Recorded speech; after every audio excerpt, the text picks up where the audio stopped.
how to download the Solflare wallet app on your device. Let's go ahead and start the video without wasting any more time. First of all, what you need to do is open the Play Store on your device and click on the search icon on the bottom right hand side twice. After you do so, search for Solflare.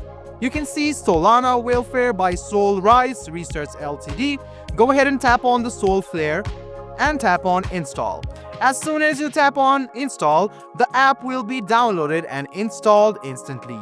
To know more about the app, you can see about this app section. You can just go ahead and tap on this, and as you can see that this is a coin app which will help you manage your coins and crypto. You can also explore a lot of blockchains like the Solana blockchains or DeFi. So guys, this is how easy it is to download the Solflare wallet app. I hope this video was helpful for you. Like the video, subscribe to the channel, and do hit the bell button for more.